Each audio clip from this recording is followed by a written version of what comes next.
welcome back on the Good Morning Artesia radio show. And the sheriff is here, Sheriff Mark Cage. Good morning to you, sir. Good morning. Good to see you. Good to see you. You've been kind of running around all over the place last. It's starting up again now that we've come out of some of our I don't know what to call it. I guarantee I certainly enjoyed the Omicron barrier comments on the way in. I was listening. I said, that sounds like something from, Star Trek, the old Star Trek, where you're going through into this different galaxy and you have to cross the Omicron barrier. And, wow.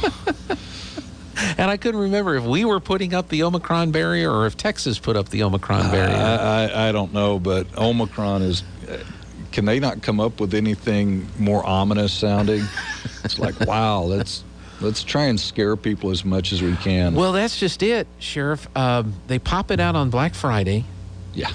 Which is right before the Maxwell trial, which is part of the Epstein universe. The prosecutor in that case is trying like crazy, to blame everything on Trump.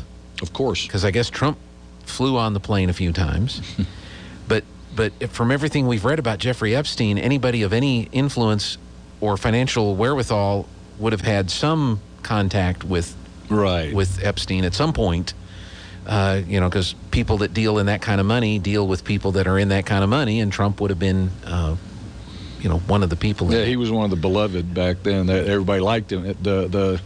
The elites actually liked him back then. Yeah, because they worked on getting money from him. Mm-hmm. But so I don't know how Trump has anything to do with anything having to do with her. But I think the Omicron announcement, part of a diversionary tactic to get us to not pay attention to the Epstein trial and all the stuff that, or not Epstein trial, but the Maxwell trial that may have. Well, they're even saying from Africa that where they're seeing it crop up, that it's not that bad. I mean, the symptoms are very. Actually, what I saw, the quote was that they're mild. Yes. Mild symptoms. Correct. So. I guess they can put a scary name on it to make us, and I take this all very seriously. There's been people that I know that I have been lost to this virus, and it's deadly. It can be. So I hate to make light of it, and I'm not, but it's just what I don't like is the overselling, the Omicron. Yeah. Come on. We went from a Delta variant, which is kind of, that sounds scientific-y. That's a word. Yeah. To Omicron. Omicron. Yeah, it's a Transformer movie. Yeah, Megatron will be next. I don't know. Will be the next. And what's interesting, too, is that the president came out and announced a travel ban. And this is the same guy that when Trump was president and announced a travel ban, called it xenophobic and racist. And I'm like, no, wait a minute. You're talking about people coming from Africa. Well, that sounds racist in today's culture. Anyway, so I don't understand it. Why we didn't wait until we learned more about it before we reacted in the way. And even one of the South African doctors who was the first to report this variant to the World Health Organization has been surprised at the reaction to what they prescribe. Some folks are saying that this might be some folks are saying that this might be a way, if this variant takes over as the dominant variant, and indeed in most people it's just mild symptoms, this might be the path to finally just getting beyond this COVID virus, because everybody will be exposed to it and will have built up antibodies to all the different strains. Yeah, it sounds like if you want to get exposed to a variant, this is the one you want to be exposed to, because it is mild. I mean, and nobody's suggesting that that's what we do, but if that's the end result of what happens, this might be the door to maybe getting away from some of these mandates and restrictions and all these health orders and things that we've been living under for a little while. Well, again, I don't understand all of the things that go on in the world of science. However, it's also very interesting to me that this variant reared its head on Friday, and within a day or two, California had a vaccine for it. Oh, really? Yeah, that's my understanding. Wow. They already have a vaccine. So, well, and I'm asking. Here's the question I'm asking: How do we know that when we test that it's the Omicron variant? And again, this is something that was just announced in Africa. Yeah. Just a few weeks ago. So yeah. I don't know. It does lead to a lot of conspiracy theories and wondering what's really going on. I try not to be that way. I really do. I honestly do. I try to look at both sides of everything, or all different facets, all different sides. But man, the way this stuff is rolled out makes it so easy to think the worst. Yep. And there's a lot of folks out there who are not open-minded and who are looking for the worst. So of course it makes it, and it just, I don't think we're doing we're doing everybody a disservice with all this. Yeah, panicking people, and maybe it's a little more caution. Let me go back to the shortages we were talking about before the break. The hospital association talking about 6,000 nurses short in New Mexico. Right. Law enforcement, you said maybe not that many, but there are some numbers there. What are some of the factors that you're encountering? Because I know your department and other departments across the state are recruiting, trying to get officers to go to work in law enforcement in New Mexico or in Eddy County specifically. And do you get the chance to talk to people that I don't think we ever get the chance to talk to people that don't apply. I guess. Right. But do you ever get to find out, or do you hear from people why, some of the reasons why maybe they won't or aren't considering? Yes. Okay. And we're blessed. The sheriff's office, we're blessed. And I talked to my counterpart, Corey Hilton at Lee County, and he's in the same spot. We have applicants. We're extremely picky about who we hire. We have a very very robust vetting process that we go through, and we turn a lot of people down. And some of them are great people. There's just certain things that that are disqualifiers for us.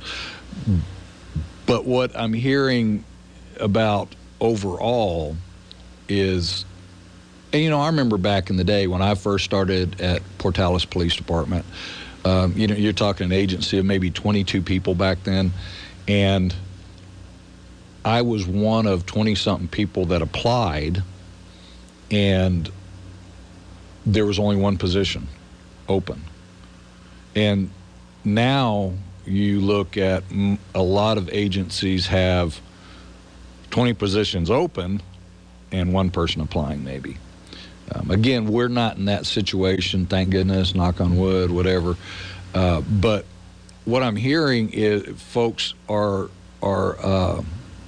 this whole, in New Mexico, we've got the so-called New Mexico Civil Rights Bill, which is, good grief. We're gonna do away with qualified immunity. Well, a lot of people don't even understand what qualified immunity is. Right. It doesn't affect the individual officer. It doesn't.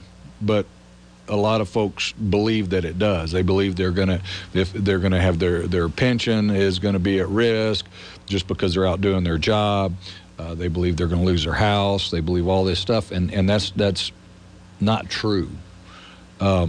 What it's going to do is hurt the municipalities and the counties and the state because of frivolous lawsuits. There's also just the overall, and the pendulum I think is starting to swing the other way, and it's never really been bad for us here. Mm-hmm. So I have to qualify that.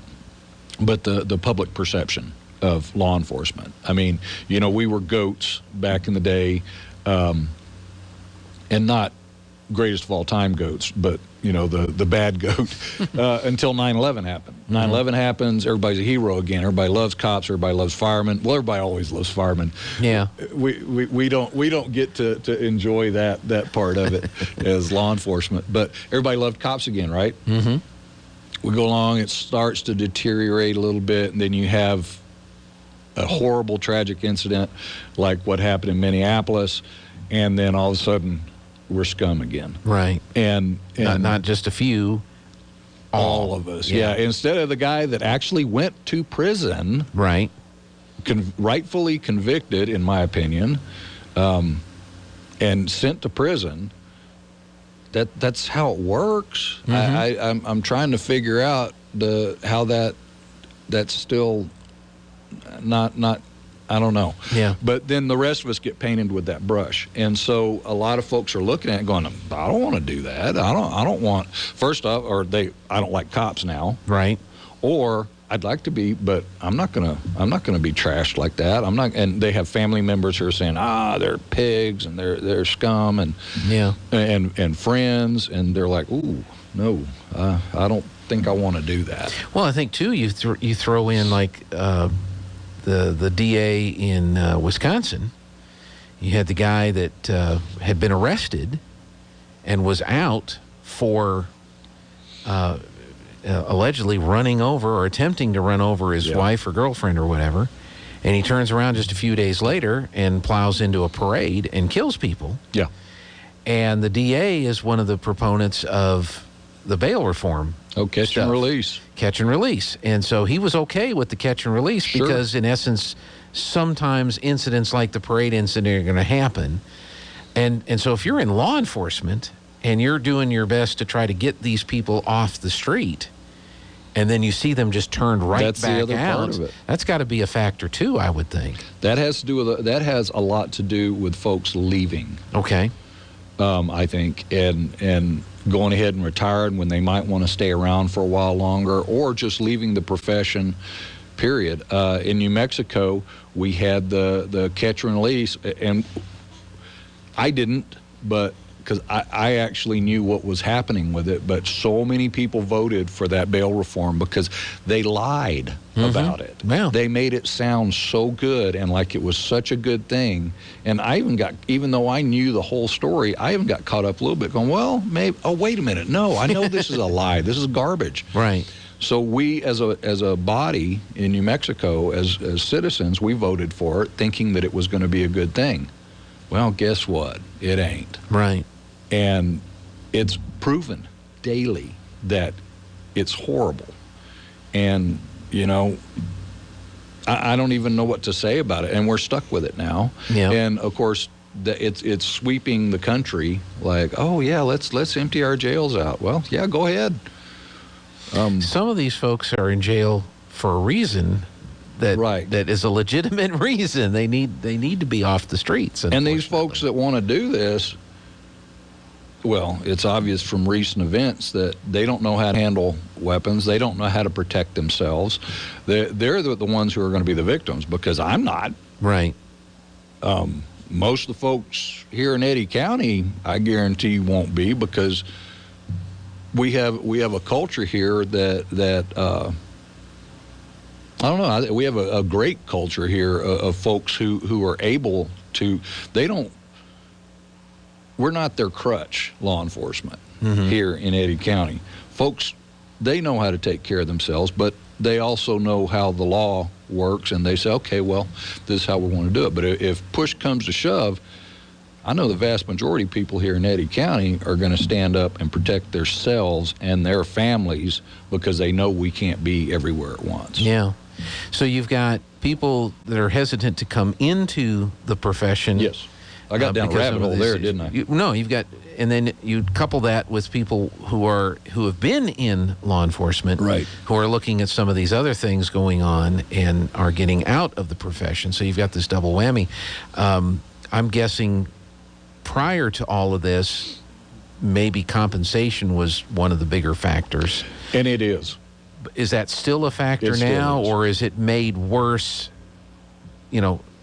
First of all, we don't make a lot of money, and now we have to deal with all this other stuff. I think that has a lot to do with it, yeah, because, why go out and risk your neck, literally risk your life, for folks who, number one, are unappreciative of it.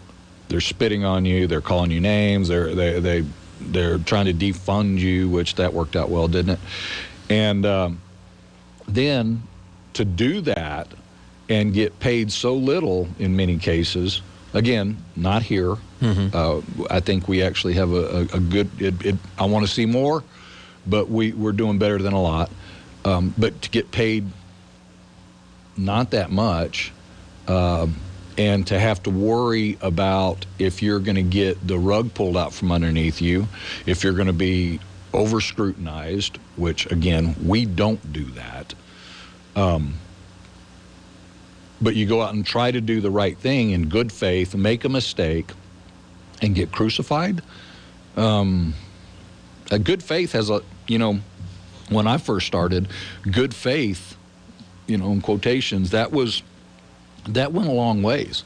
If you were trying to do something in good faith, trying to do the right thing with the right mindset, the right thing in your heart, that was taken into account a lot of times and said, all right, that's mitigating. That's a mitigating thing.